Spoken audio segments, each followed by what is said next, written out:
We never found another living one. At least not during my tenure with the Navy.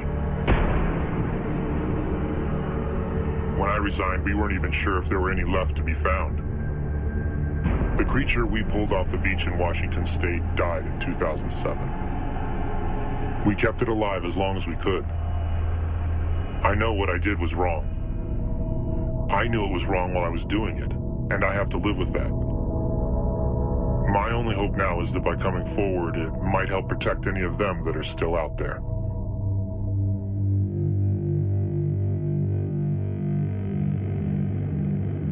We knew that they were washing up with the whales.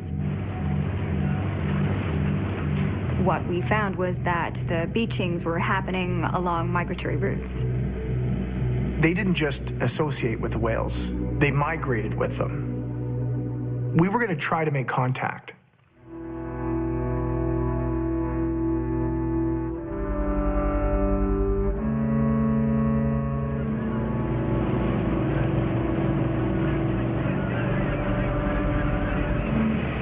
We knew we were in the right vicinity when we saw the whales.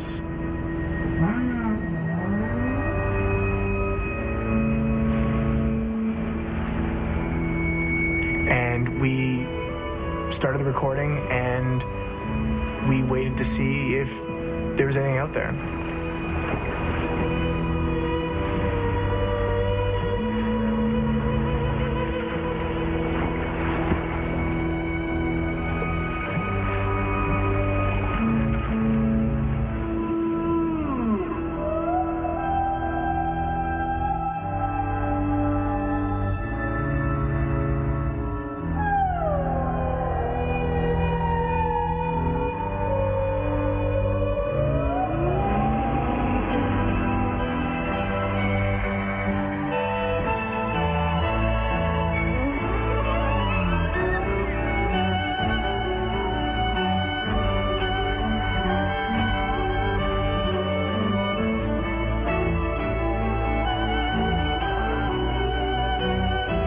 There was something out there.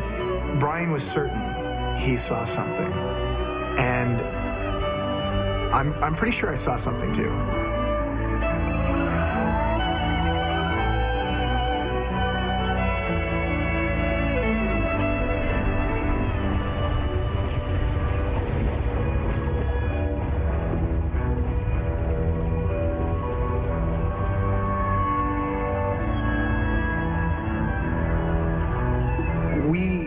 Our activities were being observed. I mean, this was Big Brother. And anything we would have recorded that day, we weren't going to be able to keep. We were not going to get the story out that way.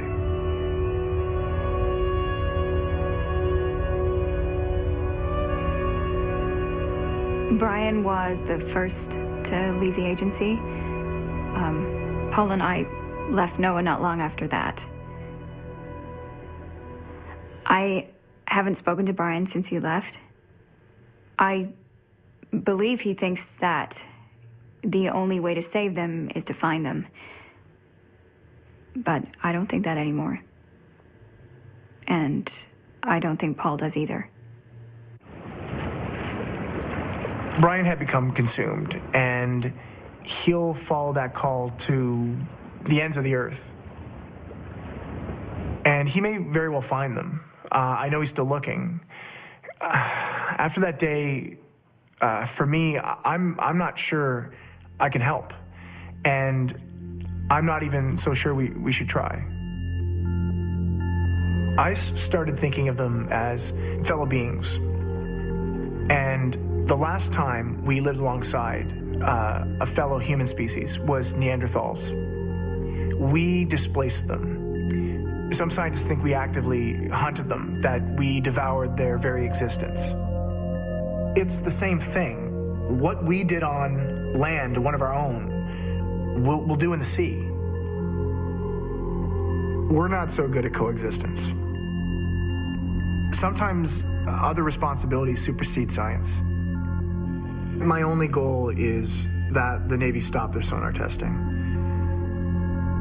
That court inquiries open into their activities that then lead to court orders to stop it. Mermaids have persisted only because they can hide. And I hope they stay that way. I hope they stay hidden. I don't want to hunt them anymore because they don't want to be found. Well, forget what we're claiming. Forget the recordings that remain. Forget the sworn affidavits from other scientists. And forget our own cultural references of mermaids. There is another culture that remembers them. Nature doesn't lie, so look to nature. There are a few places left on Earth where wild dolphins will hunt with fishermen. They'll actually help humans catch fish. This happens in Brazil, in coastal West Africa, in Southeast Asia.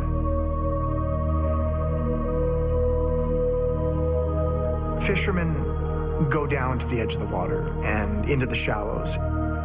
They're calling them. They call in the dolphins, wild dolphins, from the sea.